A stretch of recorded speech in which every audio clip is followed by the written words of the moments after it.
Hello बच्चों, चलिए प्रश्न को पढ़ते हैं। सोडियम को 40% NaCl तथा 60% CaCl2 अर्थात कैल्शियम क्लोराइड के गलित मिश्रण का विद्युत अपघटन करके प्राप्त किया जाता है, क्योंकि आपको विकल्प दिए हुए हैं। विकल्प ए है Ca+2 आयन NaCl को Na में अपचयित कर सकते हैं। विकल्प बी है CaCl2 विद्युत के चालन में सहायता करता है। विकल्प सी है इस मिश्रण का गलनांक NaCl की अपेक्षाकृत कम होता है। और विकल्प डी है Ca+2 NaCl से Na को विस्थापित कर सकता है।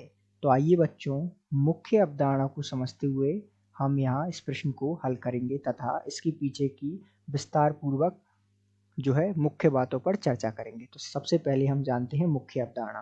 तो यहाँ मुख्य अवधारणा के रूप में आपको सबसे पहले कुछ जानकारी महत्वपूर्ण है जो इस प्रश्न को हल करने में सहायक होगी। जैसे कि सबसे पहले हमें जो है विद्युत अपघटन की प्रक्रिया की जानकारी होना आवश्यक है। साथ में जो है यहाँ हमें गलनांक की जानकारी भी होना आवश्यक है। इन सारी जानकारियों के साथ इस प्रश्न को आइए हल करते हैं। यदि हम बात करें जो है NaCl का, यदि 1 बिलियन ले हम,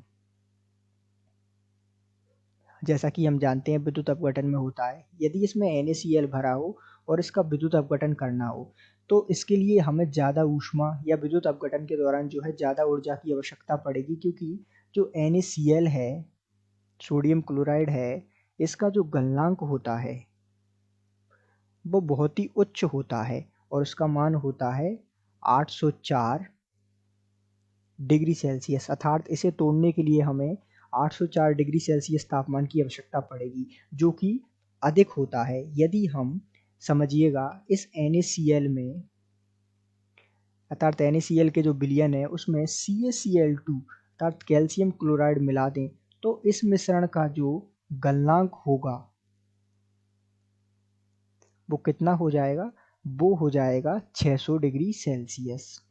तो हुआ क्या, जैसे ही हमने जो है CaCl2 NaCl के विलयन में मिलाया, इसने जो है उसका गलनांक कम कर दिया और इस कारण से हमें जो है विद्युत अपघटन की जो प्रक्रिया है, अर्थात विद्युत अपघटन की प्रक्रिया में NaCl को तोड़ना आसान हो गया, अर्थात विद्युत अपघटन की प्रक्रिया आसान हो गई।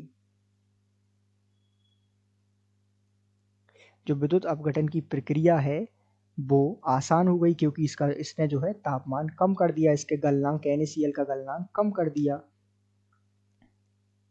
तो हुआ क्या, यदि हम इसके कारण को विकल्प में समझें कि इस मिश्रण का गलनांक NaCl की अपेक्षाकृत कम होता है, क्योंकि हमने देखा NaCl का गलनांक था कितना, 804 डिग्री, लेकिन जैसे ही हमने उसमें कैल्शियम क्लोराइड CaCl2 मिलाया, इसका गलनांक कितना हो गया, 600 डिग्री, अर्थात गलनांक इसने कम कर दिया। तो हम कह सकते हैं कि जो है इस मिश्रण का गलनांक NaCl की अपेक्षाकृत कम हो जाता है, जिससे आसानी से हम जो है सोडियम को प्राप्त कर सकते हैं। तो हम कह सकते हैं कि दिए गए प्रश्न का सही उत्तर विकल्प सी है। आशा करते हैं आपको समझ आया होगा। धन्यवाद।